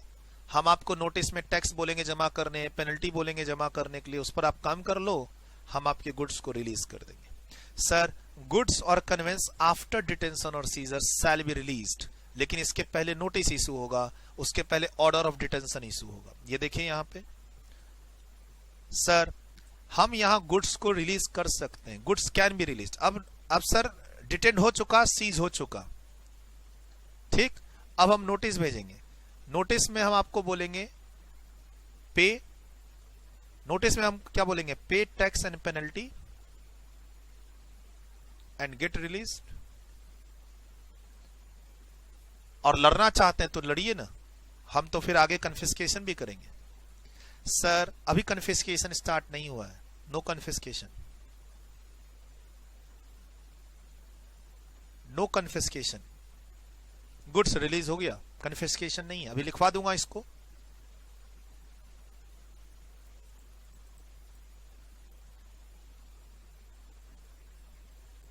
अब जो सर ये पेनल्टी और टैक्स का अमाउंट का डिस्कशन है एज पर सेक्शन 129(1), 129(1) के अंदर जो टैक्स और पेनल्टी लिखी हुई है वो यहां पर 2 ऑप्शन में है। ओनर आगे आ रहा है कि नहीं आ रहा है, ओनर मिला या नहीं मिला। सर ओनर एग्री कर रहा है, जो गुड्स का एक्चुअल ओनर है, गुड्स ट्रांसपोर्टेशन से जा रहा था, रास्ते में पकड़ा गया, ओनर सामने आ रहा है या नहीं आ रहा है। ओनर सामने में आके टैक्स पेनल्टी पे कर रहा है तो अलग ऑप्शन है। ओनर सामने में नहीं आ रहा है, हमें जो भी पेनल्टी लेनी है, टैक्स लेना है, वो उस ट्रक वाले से लेना है, तो उसका आंसर अलग है, ठीक। इसमें भी 2 फंडे हैं, इसमें भी 2 फंडे हैं, टैक्सेबल गुड्स की मूवमेंट है और या फिर एग्जम्प्टेड गुड्स की मूवमेंट है। टैक्सेबल गुड्स की मूवमेंट है और या फिर एग्जम्प्टेड गुड्स की मूवमेंट है। 1 और 2 क्या है सर, ओनर सामने में आया या नहीं आया। देखिए when owner of the goods comes forward, owner, और when owner does not come forward, तो ओनर जब सामने में नहीं आएगा तो फिर वो ट्रक पर्सन इंचार्ज पर आएगी लायबिलिटी, पर्सन इंचार्ज। अच्छा वर्ड कन्वेंस है, कन्वेंस का मतलब बस भी हो सकती है, वो तो मैं एग्जांपल बार बार ट्रक का ले रहा हूं, ठीक है। सर ओनर डिस्क्लोज्ड कर रहा है अपने आप को कि मैं ही इस माल का ओनर हूं। सर माल पकड़ा गया ट्रक में, इनवॉइस है नहीं, कंसाइनर कंसाइनी के बारे में पता नहीं है। बोला सर अगर माल पकड़ा गया और माल पर इनवॉइस हुआ तो उसके लिए देखिए यहां पर क्या बोलता है, क्लैरिफिकेशन आ रखा है, ये तो मैंने आपको पढ़ा दिया कि ऑर्डर पास करना जरूरी है and it is not a final order. ये काम स्टार्ट करने का है, नोटिस भेजूंगा, इसके बाद फिर आपको सबमिशन देना होगा, फिर फाइनल ऑर्डर पास करूंगा अगले पेज पे। देखिए क्या कहता है, it has been clarified that by circular this if the invoice और एनी अदर स्पेसिफाइड डॉक्यूमेंट मिला साथ में गुड्स के, तो कंसाइनर या कंसाइनी को ओनर बनाया जाएगा। अगर हम कंसाइनर कंसाइनी को फाइंड आउट कर लेते, इनवॉइस मिल जाता है, तो हम ऑब्वियसली पहले पार्ट में रहेंगे पेनल्टी के। फिर बोलता है कि अगर गुड्स के डॉक्यूमेंट सपोर्टिंग में नहीं है, तो फिर प्रॉपर ऑफिसर पे डिपेंड करता है कि वो अब किसको ओनर बनाएगा। लास्ट में अगर कोई नहीं मिल रहा है, तो मैं उस पर्सन इंचार्ज, उस ट्रक वाले को ही मैं क्या बना दूंगा, ओनर बना दूंगा। तो ये मेरा तीनों पॉइंट कवर हो चुका, हम लोग इसमें है। सर अब ये पोर्शन प्रैक्टिकल क्वेश्चन के लिए इंपॉर्टेंट है। एग्जाम का क्वेश्चन क्या है, गुड्स ट्रांजिट में था, डिटेंशन और सीज का केस है, गुड्स को रिलीज करवाना है, तो कितना पेनल्टी, कितना टैक्स पे करना पड़ेगा। सर दो ऑप्शन है, ओनर सामने आ रहा है या नहीं, उसके अंदर दो ऑप्शन है, टैक्सेबल गुड्स है या एग्जम्प्टेड गुड्स है। ठीक, क्लियर। ये आपके सामने में चार्ट हमारा बन रहा है। अब जो वहां लिखी हुई बात है वो क्या कहती है, सर एक तो मैक्सिमम पेनल्टी की बात बोल रहा है, यहां पे मैक्सिमम 25,000 की पेनल्टी लगेगी, यहां पर बोल रहा है मैक्सिमम 25,000 की पेनल्टी लगेगी। बोला सर सेम है, हाँ सेम है। बोला सर क्या है लैंग्वेज, अगर एग्जम्प्टेड गुड्स है तो lower of the two. Exempted goods है ट्रक में, सर गुड्स एग्जम्प्टेड है, कंप्लायंस नहीं कर रहे हो आप। एग्जम्प्टेड गुड्स के साथ बिल ऑफ सप्लाई होना चाहिए था ना। आप टैक्सेबल गुड्स में भी डील करते हो, एग्जम्प्टेड गुड्स में भी डील करते हो, सर उसके भी तो कंप्लायंस होते हैं। ठीक है, लोअर ऑफ द टू, अच्छा टैक्स तो होगा नहीं, यहां पर एग्जम्प्टेड गुड्स है तो टैक्स क्या लूंगा, लोअर ऑफ द टू, आपसे पेनल्टी बोल के कुछ ले लूंगा आपसे। देखिए क्या बोलता है, where owner of the goods come forward for the payment of applicable tax and penalty. तो टैक्स तो कब होगा, जब टैक्सेबल गुड्स हो। कहता है अगर एग्जम्प्टेड गुड्स हो तो फिर आप 2% of the value, underline value, goods की वैल्यू का 2% और ₹25,000 विच एवर इज जो लेस हो वो आपको पे करना होगा। Lower of the two, 2% of value और ₹25,000। इसलिए मैंने यहां वर्ड क्या बोला, मैक्सिमम 25,000 ऑब्जेक्टिव क्वेश्चन के लिए। ऑब्जेक्टिव पैटर्न के क्वेश्चन के लिए मैंने क्या बोला, मैक्सिमम 25,000 रुपए की पेनल्टी लग सकती है अगर गुड्स एग्जम्प्टेड हो और सेक्शन 129 हो। सर यहां पर सिर्फ 2% की जगह क्या है, 5% ऑफ द वैल्यू और ₹25 ही है, 50 नहीं है। तो यानी अगर ओनर डिस्क्लोज है या नहीं है, अगर गुड्स एग्जम्प्टेड है और सेक्शन 129 लग चुका इंस्पेक्शन के बाद, आप पे गुड्स डिटेन है, सीजर का केस है, नोटिस आई हुई है, 14 दिन के अंदर फैसला ले लीजिए। सर 14 दिन के अंदर फैसला ले लीजिए वरना ऑर्डर पास हो जाएगा, ऐसे समझिए। यहां से 14 दिन मिलता है, ये जो नोटिस आती है ना जिस दिन, मैंने क्या बोला, सेम डे डिटेंशन होगा, सेम डे नोटिस आएगी, और यहां से आपको 14 दिन है सब कुछ करने के लिए। 14 दिन निकलते ही तो वो आपको ऑर्डर पास कर देगा और फिर ऑटोमेटिक केस सेक्शन 130 में चला जाएगा, फाइन के लिए, कन्फिस्केशन के लिए। सर ये बात हो गई हमारी। बोला नहीं सर, ओनर डिस्क्लोज कर रहा है अपने आप को और वो टैक्सेबल गुड्स है, तो फिर जो टैक्स है वो दे दो और पेनल्टी दे दो, जो कि किसके बराबर है, 100% ऑफ टैक्स के बराबर है। बोला सर इधर पर्सन इंचार्ज में ओनर अगर हाइड होगा तो सर और बढ़ेगा, नुकसान और होगा इसमें। सर ये से इसकी वैल्यू ग्रेटर है, तो कोशिश क्या करना है, अगर सेक्शन 129 लग रहा हो तो ओनर सामने में आए, लेकिन ओनर को डर है कि अगर मैं सामने आया तो मेरे 2-4 गोडाउन में और छापे पड़ जाएंगे। अगर ओनर को डर है कि अगर मैं सामने में आके बोला कि ये मेरा माल है, तो उस चक्कर में मेरे गोडाउन पे भी छापा पड़ेगा। अच्छा मेरे गोडाउन में नहीं पड़ेगा तो कम से कम जहां माल जा रहा है उसके यहाँ छापा पड़ेगा। ओनर इसीलिए अपने आप को बैकफुट पे रखेगा, वो ट्रक वाले को बोलेगा भैया तुम ही मैटर संभलो, क्या करना है, मेरा नाम बीच में नहीं आना चाहिए। सर इस जो ओनर है, एक्चुअल ओनर अगर सामने में आता है कब, जब उसने 10 में से एक यही गलती की और यही पकड़ी गई है, यानी पीछे उसका गोडाउन, स्टोर, दुकान सब एक नंबर पे चल रहा है, वहां उसका कोई फ्रॉड नहीं है, तो ही उसका सामने में आने में फायदा है। सर पीछे भी उसके यहाँ फ्रॉड चल रहा है, दुकान पर, गोडाउन पे, मतलब अगर ऑफिसर्स इसको देख के अगर गोडाउन पे आ गए, निश्चित है आएंगे। यहां पर आप चढ़ गए हैं ऑफिसर के सामने में, तो ये आपके क्रेडेंशियल को नुकसान पहुंचाएगा। हो सकता है ऑफिसर आपकी दुकान पर आए, प्रैक्टिकल लाइफ में अगर आपकी दुकान के सारे केस क्लीन है, एक बस यही केस आपने गड़बड़ किया था और वो भी पकड़ा गया, तो आप तो बड़े आराम से सामने में आ जाइए, क्योंकि यहाँ पर पेनल्टी और टैक्स जो है वो कम है एज कंपेयर टू अब जो मैं लिखने वाला हूं। पहले इसको पढ़ लेते हैं। कहता है ओनर सामने में आ रहा है, हाँ सर आ रहा है सामने में, तो वो टैक्स जितना है वो दे दे, उस गुड्स पे जितना टैक्स बनता है प्लस टैक्स का 100% पेनल्टी दे दे। भाई मालिक पैसे नहीं है अभी देने के लिए, तो आप बैंक से गारंटी दिलवा दो, सिक्योरिटी दिलवा दो इक्विवेलेंट मनी की।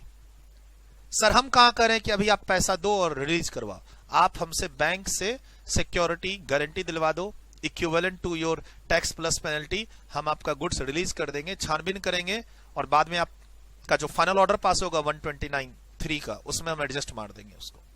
लेकिन अभी फिलहाल आपको रिलीज लेने के लिए क्या तो आपको टैक्स प्लस पेनल्टी क्लियर करनी होगी, या फिर ऑप्शन में आपके पास क्या है, बैंक गारंटी सिक्योरिटी देनी पड़ेगी। Bond security bank guarantee, security में यहां पर क्या है, बैंक गारंटी। इससे रिलेटेड सर्कुलर है जो सिलेबस में नहीं है, इसके अपने फॉर्म्स हैं, फॉर्म्स की सीरीज अलग नाम से है, किस नाम से है, एमओवी के नाम से। इसके जो फॉर्म्स हैं एक्चुअल फॉर्म्स, नोटिस के, ऑर्डर के, फाइनल ऑर्डर के, रिलीज के, उसका सीरीज है फॉर्म जीएसटी एमओवी, मूवमेंट का एमओवी, मूवमेंट एमओवी 01 से लेकर 011 तक। इसके अलग फॉर्म्स हैं, सिलेबस में नहीं है आपको। एक सर्कुलर आया था अराउंड 2018 में, उसमें टोटल उतने फॉर्म्स हैं। और अब मैं ऐसे ही बता रहा हूं, कोई डिटेल्ड मैंने उसका रिसर्च नहीं किया है, क्योंकि वो फॉर्म्स आपके सिलेबस में नहीं है। Otherwise it is a favourite topic of any professional person. आप किसी भी ऑफिस में काम कर रहे हो, अगर वहां जीएसटी का काम होता है तो आप इस पे आओगे ही आओगे अगले एक साल। मान लो आप किसी ऑफिस में काम कर रहे हो और एक साल का टर्म पे आप काम कर रहे हो जीएसटी में, तो सर एमओवी फॉर्म आपके सामने आएगा ही आएगा, फ्रॉड होते ही होते हैं। ई वे बिल पे तो काम करते हैं, ईडब्ल्यूबी ई वे बिल पे काम करते हैं, टैक्स इनवॉइस, डिलीवरी चलाना, इन सब के डॉक्यूमेंट्स तो आते ही हैं जब हम क्लाइंट पे काम करते हैं। तो sir credit note, debit note, ये सब आम बात है आप किसी भी क्लाइंट पे काम करो तो ऑफिस में। लेकिन ये काम, मतलब जिस ऑफिस में ये काम हो रहा हो, समझिए आप सही ऑफिस में है। अपने 1 ईयर, 3 इयर्स, 1.5 ईयर के ट्रेनिंग पीरियड में आप ऐसे ऑफिस में जरूर काम कीजिए जहां पर आपका सामना authority of advance ruling, appeal, inspection, search, assessment, demand, notice reply, इन सब से आपका पंगा हो। ऐसी ऑफिस किस काम की जहां पर आपने अपने क्लाइंट का जीएसटी का रजिस्ट्रेशन लिया, मंथली टैक्स पे करते हैं, मंथली रिटर्न फाइल करते हैं, और एनुअल रिटर्न आपसे हुआ तो हुआ, नहीं तो सीनियर संभाल रहे हैं। अरे ये काम तो है ही सर, वो 10% काम है जीएसटी का। बोला सर मैं अपनी ऑफिस में ना जीएसटी की रिटर्न फाइल करता हूं, तो कोई तोप मारते हो तुम जीएसटी की रिटर्न फाइल करते हो, लेकिन वो तुम्हारा मेन काम नहीं है, वो तुम्हारे 10% हिस्से में काम है। तुम क्लाइंट का जीएसटी जमा कराते हो, जीएसटी का रिटर्न फाइल करवाते हो, और एनुअल रिटर्न तुमने क्लाइंट का सबमिट किया है, ऑडिट हुई है वहां पे, मैं अब इसको 20% और पॉइंट दे दूंगा। सर अगर तुम सिर्फ जीएसटी जमा करवाते हो और रिटर्न फाइल करते हो ना मंथली, 10% हिस्सा है वो तुम्हारे काम का। बोला नहीं सर मैंने एनुअल रिटर्न और ऑडिट भी करवा रखी है, अब मैं 30% 40% पर आपको रखूंगा कि तुम जीएसटी के 30-40% हिस्से पे काम कर रहे हो। जीएसटी की कंसल्टेंसी, बार बार क्लाइंट आपसे पूछता है कि ऐसा ट्रांजैक्शन करने वाले हैं, बताइए क्या करना होगा, थोड़ा सा और लेवल बढ़ेगा आपका। क्लाइंट को आप जीएसटी की कंसल्टेंसी देते हैं, जीएसटी के फॉर्म्स, प्रोसीड्योर्स, उसकी कुछ इश्यूज बताते रहते हैं। सर मैं क्लाइंट का ई वे बिल जनरेट करता हूं, भाई साहब वो तो उसका अकाउंटेंट भी कर सकता है। अरे तुम्हारा जूनियर करेगा, फर्स्ट ईयर आर्टिकल है। आप पहले 3 महीना, मान लो आप किसी ऑफिस को 1 साल के लिए ज्वाइन किए, उसके पहले 3 महीने में आपने क्लाइंट के लिए ई वे बिल भी जनरेट किया, चलेगा, कोई दिक्कत नहीं। लेकिन 9 महीने बाकी के मैं ई वे बिल ही जनरेट करूंगा, सर ऐसी ऑफिस नहीं चाहिए ट्रेनिंग में। और अगर मान लो मैंने 1 साल ये काम किया भी है, तो अगले 2 साल की ट्रेनिंग में ये काम नहीं करूंगा। सर काम में जब फील आएगा ना जीएसटी का, एक्चुअल में जो आपने काम किया, जिसकी रिक्वायरमेंट बिग 4 को होती है, आप ट्रेनिंग करके बिग 4 को ज्वाइन करना चाहते हैं, इससे एक बहुत अच्छी इंडस्ट्री को ज्वाइन करना चाहते हैं, एक अच्छे पैकेज पे ज्वाइन करना चाहते हैं, आप अपने आप को बोलते हैं you have a core competence in GST, you have a core competence in GST, तो सर ये search, seizure, inspection, assessment, notice, order, demand, recovery, appeal, revision, authority of advance ruling, इस एरिया में आपको काम करना पड़ेगा। रिफंड सर इस area में आपको काम करना पड़ेगा। और एक आध क्लाइंट एक्सपोर्ट वाला भी हैंडल कीजिए आप अपने 3 साल के ट्रेनिंग के कैरियर में। अगर आपने पहले साल में e way bill, GST return, GST tax, TDS, TCS के कंप्लायंस करवाने में बिताए हैं तो कोई बात नहीं, अगला 2 साल मत बिताइएगा ऐसे। पहला साल आप कीजिए ना, you are in a first year of your training, आप पहला साल ये सब कर रहे हैं, करिए। मेंबर बनने से पहले 3 साल की ट्रेनिंग चाहिए ना, अगले 2 साल में आप इस एरिया में आइएगा जो हम लोग पढ़ रहे हैं, मजा आ जाएगा सर। बाकी आईटीसी चैप्टर ठीक है, हमें एग्जाम के लिए पॉइंट ऑफ व्यू से और क्लाइंट को गाइड करने के पॉइंट ऑफ व्यू से कंसल्टेंसी में काम आता है, लिटिगेशन में भी काम आता है, लेकिन सर यहां पर आके काम कीजिए। आपका आप जीएसटी कंसल्टेंट बनना चाहते हैं ओवरऑल, जिसके अंदर कंप्लायंस भी है, प्लानिंग, कंप्लायंस, लिटिगेशन। तो ये जो भी हम लोग कर रहे हैं 5-6 चैप्टर्स, ये लिटिगेशन का पार्ट है। जीएसटी को मान लो तोड़ देते हैं, GST planning stage, GST compliance stage और जीएसटी लिटिगेशन स्टेज। जितना अच्छा प्लानिंग होगा उतना कम लिटिगेशन होगा, but litigation is also a part of your compliance. Sir litigation तो कंप्लायंस पे भी है, खराब कंप्लायंस करेंगे लिटिगेशन ज्यादा होगा, प्लानिंग गलत करेंगे लिटिगेशन ज्यादा होगा। अगर आपकी प्लानिंग स्ट्रांग है, जो जनरली होती नहीं है किसी क्लाइंट की, तभी वो हमारे क्लाइंट बनते हैं। सर क्लाइंट की अगर प्लानिंग और कंप्लायंस स्ट्रांग हो जाए तो लिटिगेशन हो ही ना, इतने सारे प्रोविजन की जरूरत ही क्यों पड़े। और सर 1 साल के करियर में तो आपके सामने सर्च, इंस्पेक्शन, डिटेंशन के केस तो आपके क्लाइंट के आएंगे ही आएंगे।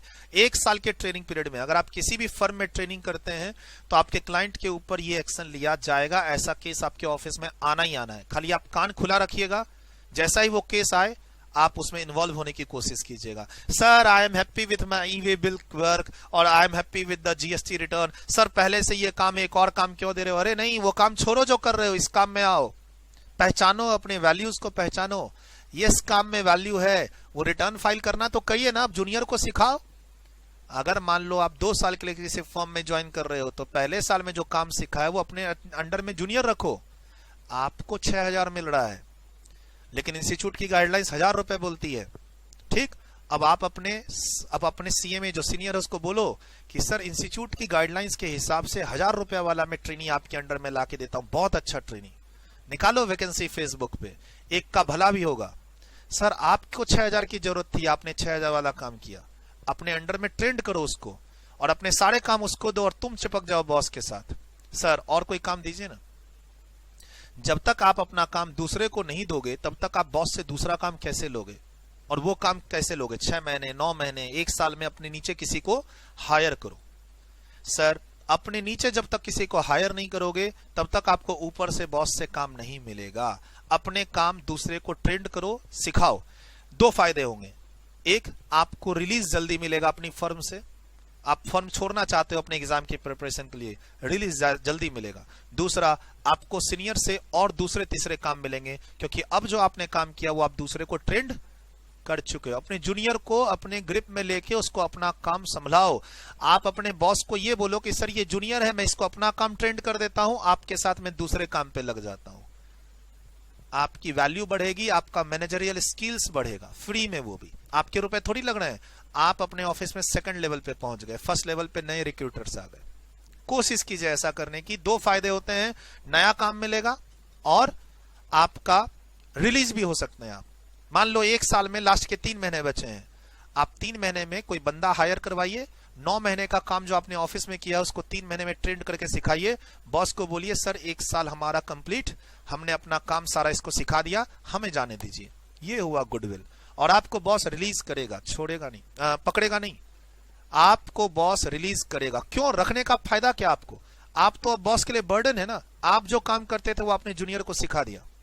सर अगर किसी फर्म में आप 1 साल के लिए ज्वाइन कर रहे हैं तो लास्ट के 3 महीने में ऐसी स्ट्रेटेजी कीजिएगा अगर आपको टाइमली रिलीव लेना है किसी भी ऑर्गेनाइजेशन से, ट्रेनिंग पीरियड से। सर ये ज्ञान ट्रेनिंग पीरियड का दे रहा हूं, not for qualified CMA qualified students. ये ज्ञान नहीं है, ये ज्ञान ट्रेनी के लिए है कि सर वो लीव लेना था और लीव नहीं दे रहे हैं, तो सर उसका उपाय बताइए ना, कैसे हम बॉस को हैंडल करें। तो ये उपाय था ना। चलिए सर, ये ओनर फॉरवर्ड सामने में नहीं आया क्योंकि ओनर को डर है कि अगर मैं सामने में आ गया तो मेरी दुकान पे भी छापा पड़ेगा। तो भैया जो पर्सन इंचार्ज है वही रहेगा। अब देखिए ये क्या क्या देगा, टैक्स देगा, पेनल्टी देगा मात्र 50%। बोला सर मात्र 50%, ये तो ज्यादा दे रहा था 100। बेटा ये टैक्स का 100% दे रहा था, ये गुड्स की वैल्यू का 50% देगा। तो सर जो टैक्स है एप्लीकेबल वो प्लस पेनल्टी में गुड्स की वैल्यू का 50%, उसमें से माइनस कर दूंगा जो टैक्स ऑलरेडी पेड है। अगर टैक्स पेड नहीं है तो tax plus 50% of value. Sir अभी तुरंत पैसा नहीं है, नहीं देना चाहते हो आप, गारंटी, बैंक गारंटी, सिक्योरिटी दे दो, हम गुड्स को रिलीज कर देंगे। ये मैं आपको बता ही चुका हूं। ये चार्ट आपका कंप्लीट। सर अगर ओनर फॉरवर्ड सामने में नहीं आएगा, ओनर अगर सामने में नहीं आएगा, ओनर के बारे में पता नहीं चलेगा, तो टैक्स एज एप्लीकेबल, जो टैक्स लगना चाहिए, प्लस पेनल्टी में 50% ऑफ वैल्यू। यहां कितना था? 100% ऑफ टैक्स। टैक्स किस पर लगता है? वैल्यू पे। वैल्यू के टैक्स का 100%, यहां वैल्यू का ही 50% है। माइनस टैक्स अगर कोई पेड कर रखा है आपने, तो मान लो टैक्स लगना था 50,000, टैक्स पे किया है 25,000, तो वो माइनस करो। ये रुपया आपको टैक्स प्लस पेनल्टी बोल के जमा करना पड़ेगा। और एग्जम्प्टेड है तो ये, अगर ओनर हाइड किया हुआ अपने आप को, ओनर फॉरवर्ड में नहीं आ रहा है, सामने में नहीं आ रहा, तो ये चार्ट आपका यहां पर गंदा सा एक कंप्लीट हो गया। ये पेज कंप्लीट हो गया। हम अगले पेज पे जाएंगे।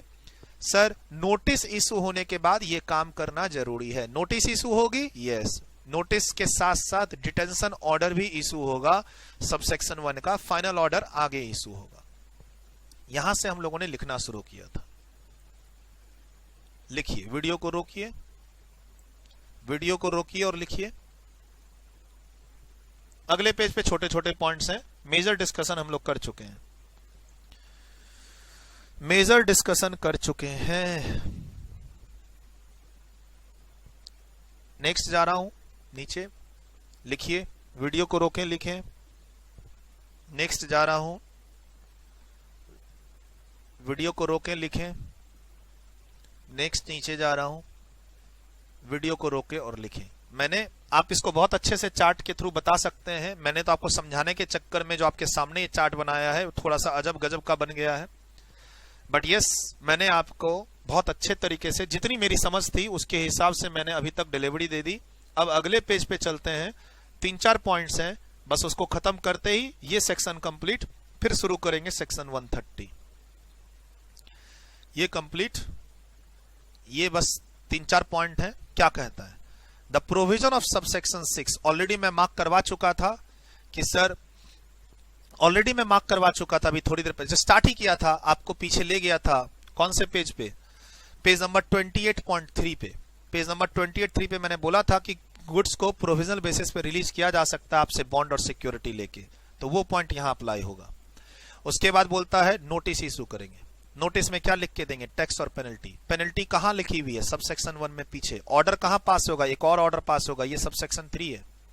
ये सबसेक्शन 3 है। बोला सर ये सबसेक्शन है 3 या नहीं 3 है? आइए 129 बेयर एक्ट में चलते हैं। बेयर एक्ट में, बेयर एक्ट 129 सबसेक्शन 1 के अंदर लिखा हुआ है टैक्स और पेनल्टी का अमाउंट, राइट। और यहां पर सबसेक्शन 3, सबसेक्शन 3 में लिखा हुआ है कि हम नोटिस इशू करेंगे, और उसी में लिखा हुआ है हम ऑर्डर पास करेंगे, राइट। और इसके पहले यहां लिखा हुआ है कि हम आपको डिटेंशन का ऑर्डर पास करेंगे। यहां पे 2 से पहले, प्रोवाइडेड नो सच गुड्स और कन्वेंस शैल बी डिटेन्ड और seized without serving an order of detention. तो ऑर्डर ऑफ डिटेंशन इशू होगा किसमें? Order of detention, order of detention issue होगा 1 में, नोटिस इशू होगा 129(3) में, और 129(3) में एक और ऑर्डर भी पास होगा। देखिए 129(3) में ही shall issue a notice, notice के साथ में समरी ऑफ ऑर्डर बना, वो समरी ऑफ डिमांड बनाऊंगा कौन से में? DRC 01 में। नोटिस का अलग फॉर्म है जो हमें नहीं पढ़ना, MOV के नाम से, और यहां लिखा हुआ है ऑर्डर पास होगा। तो बेयर एक्ट भी चल रहा है, और ये बेयर एक्ट के ही हमारे पास ये सबसेक्शन 3 है। तो सर अब फाइनली आप यहां पर कन्विंस नहीं करेंगे तो हम आपको ऑर्डर पास करके देंगे। और अगर आपको नोटिस इशू होती है तो 14 दिन का टाइम है ये कलाकारी करने का आपके पास। 14 दिन के अंदर ये सारा पैसा आप जमा कर दीजिए, 15वें दिन हम ऑर्डर पास कर देंगे, कन्फिस्केशन में लेके जाएंगे आपको। सर क्या कहता है यहाँ पे? No tax interest penalty shall be determined under subsection 3 without giving an opportunity. तो अपॉर्चुनिटी तो नोटिस भेज के दिया ही ना हमने आपको, सबमिशन मांगा ही तो था आपसे। ऑन पेमेंट ऑफ अमाउंट, जैसे ही आप हमारा टैक्स पेनल्टी पे कर देते हैं, हम आपके गुड्स को रिलीज कर देंगे, और deemed all proceedings deemed to be concluded, यानी फाइनल ऑर्डर पास करने की जरूरत यहां पे नहीं है। DRC 03 में आप इन्फॉर्म कर दीजिए, DRC 05 में हम समरी बना के आपका केस क्लोज कर देंगे। सर ऑर्डर पास भी किया, मान लो इसकी जो गाइडलाइंस है ऑर्डर पास करने की MOV फॉर्म वाली, अगर उसमें हमने ऑर्डर पास किया भी तो कोई फर्क नहीं पड़ता। ऑर्डर के आगे अब कोई, इस लाइन का क्या मतलब है कि जैसे ही आप हमारा टैक्स पेनल्टी जमा कर दोगे और मे बी इंटरेस्ट, ठीक है, तो हम आपका आगे केस क्लोज कर देंगे। अब आपके ऊपर कोई एक्शन नहीं लेंगे, यानी आगे नीचे 130 में भी नहीं जाएंगे। लेकिन where the person transporting any goods or the owner of the goods fails to pay the amount of tax and penalty as provided in subsection 1, penalty का अमाउंट सबसेक्शन 1 में लिखा है, लेकिन नोटिस इशू होगी सबसेक्शन 3 में, जिसको तुम 14 दिन के अंदर क्लियर करो। मैंने एक छोटी सी अमेंडमेंट है, 7 दिन का टाइम कितना हो गया, 14 दिन, ठीक। इसके लिए पूरा 129 पढ़ाया आपको, क्यों? क्योंकि इंस्टीट्यूट के मटेरियल में 129 सेक्शन टेक्स्ट है ही नहीं। अब नए में डाल दे तो अच्छी बात है।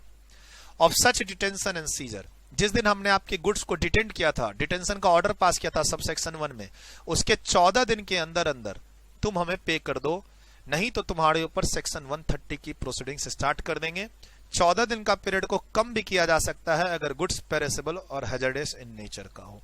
यानी मेरा कहना सही था कि अगर 129 का तुमने कंप्लायंस नहीं किया तो 130 जाना जरूरी है। 14 दिन के बाद हम 130 में चले जाएंगे। क्यों? क्योंकि तुम ना टैक्स पे करना चाह रहे हो, ना पेनल्टी करना चाह रहे हो। गलती तो तुम्हारी है, तुम एक्सेप्ट नहीं करना चाह रहे हो। हम 130 में जाके गुड्स को कन्फिस्केट करेंगे। अच्छा, इसके बाद अब तुम अपील में जाना चाहते हो, क्योंकि फाइनल ऑर्डर पास हो गया 129 का सबसेक्शन 3 का, तुम अपील में चले जाओ। कन्फिस्केशन का भी नोटिस होगा, ऑर्डर होगा, तुम उसके भी अगेंस्ट में अपील में चले जाना। लेकिन हम जाएंगे अब कहां?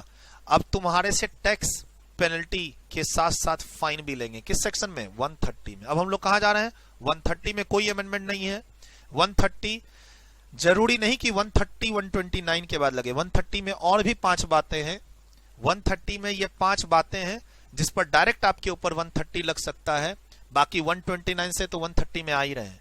सर डायरेक्ट 130 लग सकता है, हाँ, अगर ये 5 बातें बैठ जाएं, अगर ये 5 पॉइंट अप्लाई हो जाए तो डायरेक्ट 130 में गुड्स का कन्फिस्केशन यानी जब्त, टाइटल ट्रांसफर होना, जिसके लिए आपको ऑप्शन मिलेगा कि तुम अगर गुड्स को रिलीज करवाना चाहते हो तो अब फाइन पे करो।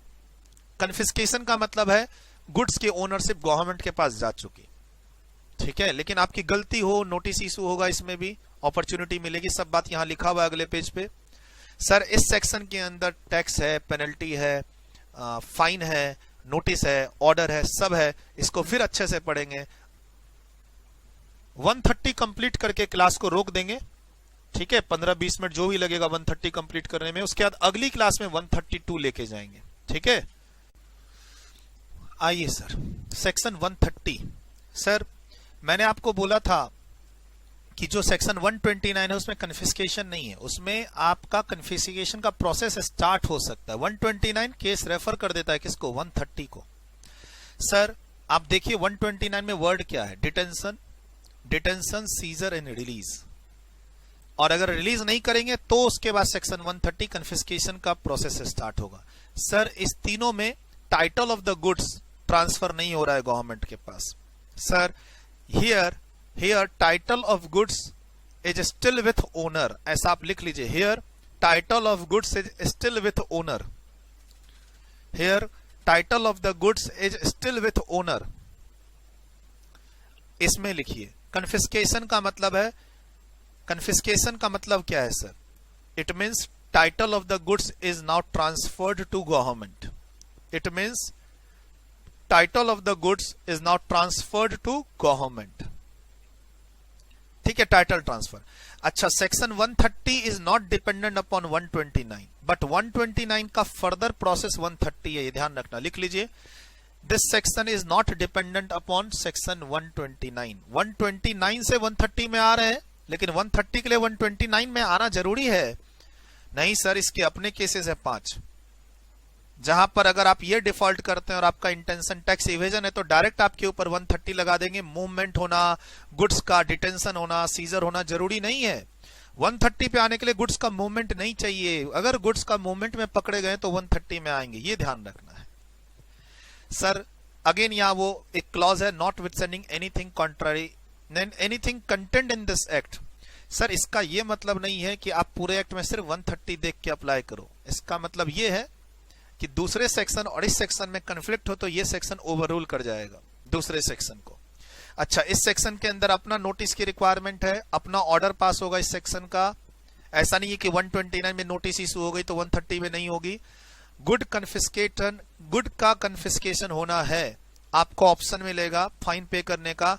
इसकी अपनी नोटिस है, इसका अपना ऑर्डर है, इसका अपना प्रोसेस है, ये ध्यान रखना है। Right sir, if any person, ये 5 गलतियां एग्जाम में याद करके जानी पड़ेंगी। सेक्शन 130 अगर एग्जाम में प्रोसेस पूछता है तो आपको ये 5 गलतियां में सेक्शन 130 आएगा, ये ध्यान रखना पड़ेगा। सर जिसका मूवमेंट से ही कोई लेना देना है ऐसा नहीं है, मूवमेंट के बाद पढ़ रहे हैं तो मूवमेंट से ही रिलेटेड हो ऐसा जरूरी नहीं है। 129 में 130 का रेफरेंस है, इसीलिए 130 मूवमेंट पे ही लगेगा ऐसा जरूरी नहीं है, बार बार कह रहा हूं। कब लगेगा? आपने सप्लाई और रिसीव्स एनी गुड्स, आपने सप्लाई किया या रिसीव किया है in the contravention of any provisions of the act और रूल्स। सप्लाई बेचा हो या गुड्स रिसीव यानी आईटीसी गलत ले रहे हैं with the intention of evading the tax. Sir जैसे मान लो रिवर्स चार्ज में कोई गुड्स है जिस पर आप टैक्स पे कर रहे हैं और आप वहां टैक्स का चोरी करना चाह रहे हैं, या फिर आप गुड्स को रिसीव करके गलत आईटीसी लेके टैक्स की चोरी करना चाह रहे हैं। सर इंटेंशन सिर्फ ऐसा नहीं है कि आपका टैक्स पेमेंट नहीं हुआ, आपका चोरी करने का इंटेंशन था, with the intention to evade the payment of tax. Intention of tax evasion is must for section 130।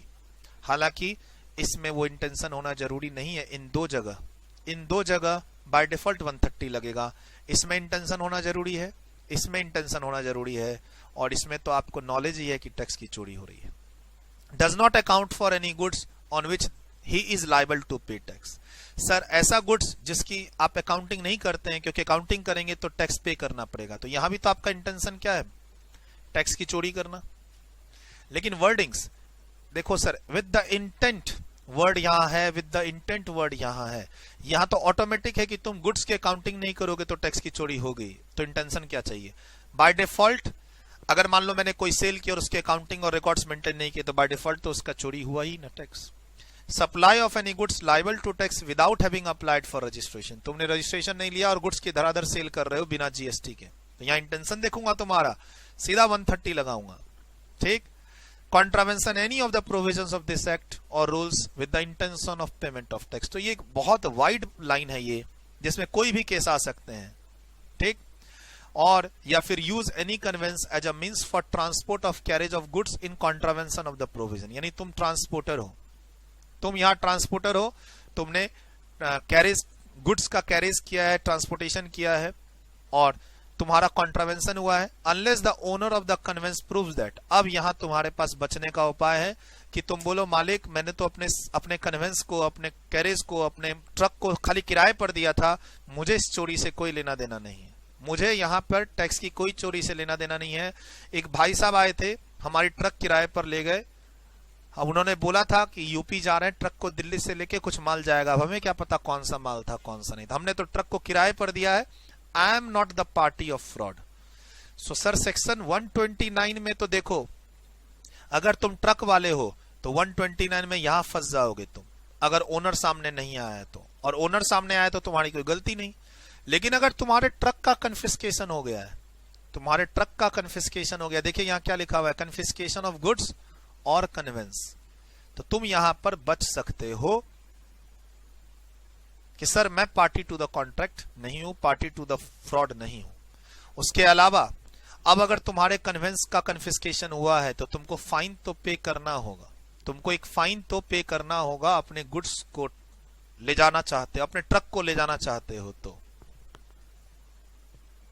Sir लेकिन यहां पूरे तरीके से बच जाओगे, ध्यान रखना, इस पॉइंट में पूरे तरीके से बच जाओगे, तुम्हारे ऊपर सेक्शन 130 अप्लाई नहीं होगा अगर तुम ये प्रूफ कर देते हो। ठीक। आगे एक पॉइंट है फाइन देने का, लेकिन अगर मैं इस पॉइंट में प्रूफ कर दूं कि मैं इस पॉइंट से बाहर निकल रहा हूं, सेक्शन 130 लगा ही नहीं सकते, यानी कन्फिस्केशन हो ही नहीं सकता, फाइन क्या लगेगा? कन्फिस्केशन होगा तब तो। कहता है ऑल सच गुड्स और conveyance shall be liable for confiscation. Sir यानी इस पॉइंट से बचा जा सकता है। unless the owner of the conveyance proves that it was so used without the knowledge or conveyance of the owner himself, his agent or any person in charge. Driver भी involve नहीं है। Sir मेरा truck किराए पर था, न मेरा driver, न ट्रक, न मेरा एजेंट जिसने ट्रक को बुक कराया, कोई भी इस पार्टी के भागीदारी नहीं, इस फ्रॉड के भागीदारी नहीं, हमें माफ कर दो, बच जाओगे सर, तुम्हारा गुड्स कन्फिस्केट नहीं होगा, तुम्हारा कन्वेंस कन्फिस्केट नहीं होगा। अदरवाइज इस सेक्शन में इतना पावर है कि गुड्स को भी कन्फिस्केट कर सकता है, कन्वेंस को भी कन्फिस्केट कर सकता है। बाकी इस 5 रीजन के अलावा 129 से भी इस सेक्शन में आ सकते हैं। अच्छा, इस 5 रीजन से अगर आप आए तो आपको पेनल्टी देना पड़ेगा, पेनल्टी भी देना पड़ेगा। मैंने क्या कहा, इस सेक्शन की अपनी पेनल्टी है, लेकिन वो पेनल्टी किससे गाइड होगी, 122 से। और ध्यान रखना इस सेक्शन में क्या लिखा है, अगर 122 वाली पेनल्टी और जो फाइन है वो फाइन को मिला दिया जाए तो वो 129(1) वाली पेनल्टी से कम नहीं होना चाहिए। यहां जो हम फाइन और पेनल्टी लेंगे, 122 वाली पेनल्टी और यहां वाला फाइन, वो 129 वाले पेनल्टी से कम नहीं होना चाहिए अगर ये ट्रांसपोर्टेशन वाला केस है और 129 से 130 में आ रहा है तो। इफ 129 यानी गुड्स की मूवमेंट वाला केस है, whenever the confiscation of any goods or conveyance is authorized by this act, the officer adjudging it shall give the owner an option to pay in lieu of confiscation. Sir goods तो confiscation होगा, हम तुम्हें option देते हैं कि तुम fine पे कर दो, कितना, market value of the goods. यहां मार्केट वैल्यू है, टैक्सेबल वैल्यू नहीं, market value of the goods minus जो इस पर टैक्स है उसका डिफरेंस। सर टैक्स तो हम ले लेंगे टैक्स के नाम से, हम पिछले पेज पर आपसे पेनल्टी भी ले रहे हैं अगर ये केस 129 का है तो।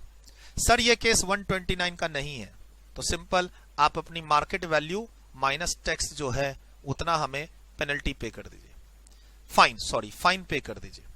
सर ये सेक्शन किसका है, कन्फिस्केशन, एंड कन्फिस्केशन की जगह फाइन पे करने का, ठीक।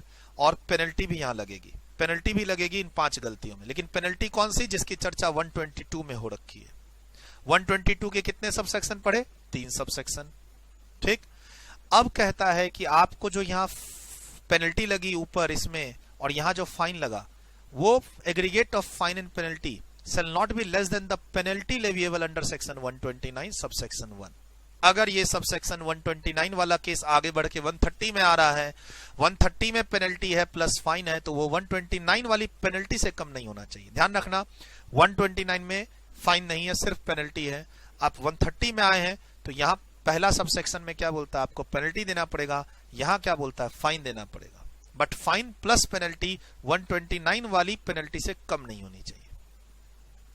और फाइन का अमाउंट क्या है, market value of the goods जो कन्फिस्केशन के लायक है, कन्फिस्केशन जिसका हो रहा माइनस उस पर जो टैक्स लगा था वो, यानी fine value minus tax, fine is equal to value minus tax. बोला सर ये तो गुड्स की बात हुई, ये गुड्स की बात हो रही है। सर ये गुड्स की बात हो रही है, कन्वेंस की बात बताओ अगले पेज पे। Where any such conveyance is used for carriage of goods or passenger for hire, the owner of conveyance shall be given an option to pay in lieu of confiscation of conveyance a fine equal to the tax payable of such goods। तुम transporter हो, तुम्हारी गाड़ी confiscate हो चुकी है, अब तुम्हें option मिलेगा कि तुम फाइन पे कर दो, कन्फिस्केशन तुम्हारा, हम गुड्स तुम्हारी ट्रक को रिलीज कर देंगे। कितना दोगे तुम फाइन, गुड्स पर जितना टैक्स लगने वाला था उतना टैक्स तुम पे कर दो। सर ये तो बंदा कौन है, गुड्स का ओनर एक तरह से, और तुम तो बोलते हो कि ये तुम्हारा गुड्स नहीं है, गाड़ी ले जाने दो। तुम्हारा गुड्स नहीं है, गाड़ी ले जाने दो, तो ठीक है गाड़ी ले जाने देंगे, गुड्स का टैक्स तुम पे कर दो, गाड़ी ले जाने देंगे क्योंकि तुम्हारी गाड़ी कन्फिस्केट हो चुकी है। तुम्हारे पास बचने का यहाँ पॉइंट है, ओनर यहाँ बच सकता है, कन्फिस्केशन नहीं होगा, फाइन नहीं लगेगी।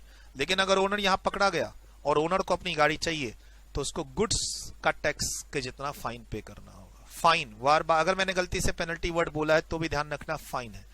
अंडरलाइन बॉक्स में डालिए, कन्वेंस की फाइन बता रहा है, ये कन्वेंस की फाइन बता रहा है, और पिछला वाला गुड्स की फाइन। यहां लिख लीजिए लेफ्ट साइड में, कन्वेंस की fine on owner of the convince, और यहां पर है गुड्स की फाइन, ऑब्वियसली जो क्लेम कर रहा है गुड्स मेरा है, ठीक। सर तीसरा नंबर पॉइंट बोलता है, ये जो आप फाइन पढ़ रहे हो ना अभी मेरे से, ये fine in addition to the tax penalty है। जो टैक्स पेनल्टी आप कहीं भी दे रहे हो उसके अलावा ये फाइन है।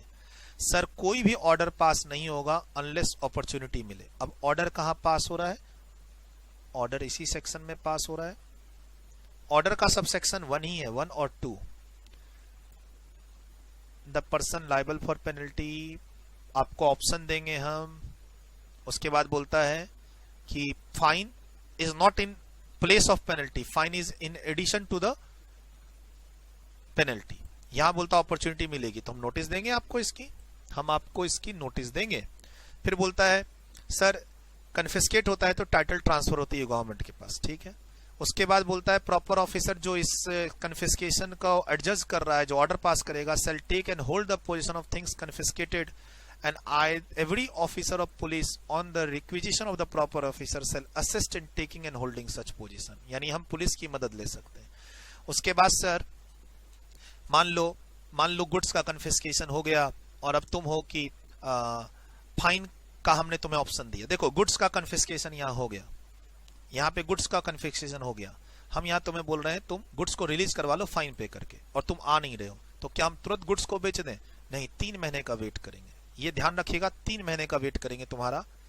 3 महीने के अंदर अंदर तुम कभी भी फाइन पे करके अपने गुड्स और कन्वेंस का रिलीज करवा सकते हो। 3 महीने तक तुम नहीं आए तो हम फिर इसे बेचेंगे और सेल प्रोसीड्स को डिपॉजिट करा देंगे गवर्नमेंट को। The proper officer may after satisfying himself of the confiscated goods और conveyance are not required in any other proceedings and after giving reasonable time not exceeding 3 months. 3 महीने तक का time मिलेगा आपको फी पे करने का, फाइन पे करने का। 3 महीने के बाद आपके गुड्स का डिस्पोज ऑफ हो जाएगा और पेमेंट गवर्नमेंट के पास चली जाएगी। तो मेरे हिसाब से सेक्शन 130 कन्फिस्केशन की बात कर रहा है।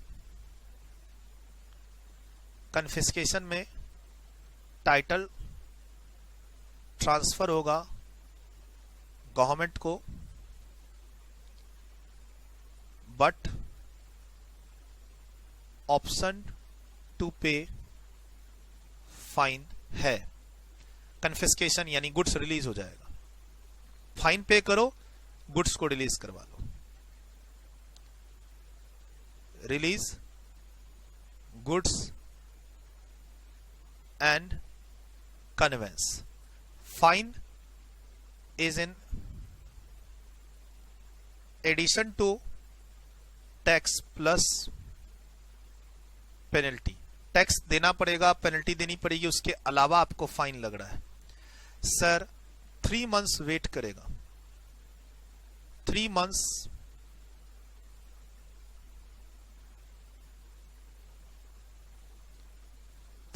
आपको टाइम मिल रहा है, लास्ट पॉइंट, ठीक। अपॉर्चुनिटी मिलेगी आपको यहां नोटिस आएगी, नोटिस के बाद ऑर्डर आएगा। कन्फिस्केशन से पहले कन्फिस्केशन हम करेंगे, नोटिस आएगी, आपको ऑप्शन मिलेगा अपना पॉइंट रखने का, बाद में ऑर्डर पास होगा, कन्फिस्केशन होगा। सर आप फाइन पे कर दो, सीधी सी बात है, नहीं तो गुड्स तो टाइटल ट्रांसफर हो ही चुका है। लास्ट ऑप्शन है कि गवर्नमेंट इस गुड्स को बेच के काम नक्की करेगी, ठीक है। हम लोग अब मिलते हैं, मैंने बोला था 15-20 मिनट लगेगा इस सेक्शन को कवर कराने में, मेरे हिसाब से मैंने करवा दिया है। और अच्छा, पे जो फाइन है वो फाइन यहां पर गुड्स का अलग है और कन्वेंस का अलग है। इसमें जो फाइन है वो है equal to tax, fine is equal to tax, और इसमें जो फाइन है वो है market value minus tax. Done, इसको लिख लीजिए, नेक्स्ट क्लास में मिलेंगे। एक सेक्शन और हमारा बच रहा है 132, जिसमें हम आपको जेल भेजेंगे, cognizable, non cognizable, bailable, non bailable की बात करके सारे क्वेश्चन की तैयारी कर लेंगे। देखो सर, वादा किया है क्लास में मैं आपको सारे क्वेश्चन कराऊंगा, एक एक क्वेश्चन को लिंक करूंगा। यही क्लास मेरी अब 2 घंटे 2 क्लास में खत्म हो सकती थी, अब मेरा 1 और घंटा लगेगा। क्यों? क्योंकि मैंने वादा कर रखा है कि मैं आपको सारे क्वेश्चन क्लास में करा के दूंगा ताकि आपका रिवीजन का टाइम कम लगे। आप बच्चे शिकायत कर रहे हैं कि सर आपने जो एक्सपेक्टेड टाइम था उससे ज्यादा ले लिया जीएसटी कस्टम में। आई एग्री, मैंने एक्सपेक्टेड टाइम से ज्यादा ले लिया। डीटी की क्लास में मैं बोला था 220 घंटे, वो 280 घंटे पे चले गए। मैंने जीएसटी कस्टम की क्लास में बोला था से 160 घंटे, वो चले गए 220 घंटे। आई एग्री, मैं ज्यादा ले रहा हूं, ठीक है, मैं एक्सेप्ट कर रहा हूं इस चीज को, लेकिन सर आपका फायदा बहुत है इसमें। आपका फायदा बहुत है, आपकी परेशानी कम है, और मैं ज्यादा से ज्यादा चाहूंगा मार्क्स हमारे स्टूडेंट्स को मिले जब मैं और आप दोनों इतनी मेहनत कर रहे हैं। मैंने तो मेहनत कर दी ना रिकॉर्डिंग करके, अब आपको देख के मेहनत करनी है। जब हम दोनों इतनी मेहनत कर रहे हैं, चार्ट्स के थ्रू कितना डिटेल डिस्कशन कर रहे हैं, तो उसमें मुझे लगता है कि अगर मान लो मैंने 160 घंटे बोला और वो 220 घंटे हो रहे हैं, तो इतना मुझे लिबर्टी दे दो, इतना मुझे तुम बेनिफिट दे दो, क्योंकि मैं तुम्हारा होमवर्क रिवीजन का टाइम कम करके दे रहा हूं। स्ट्रेस भी तो नहीं दे रहा, मजे मजे में क्लास चल रही है हमारी। बाय, नेक्स्ट क्लास में मिलते हैं।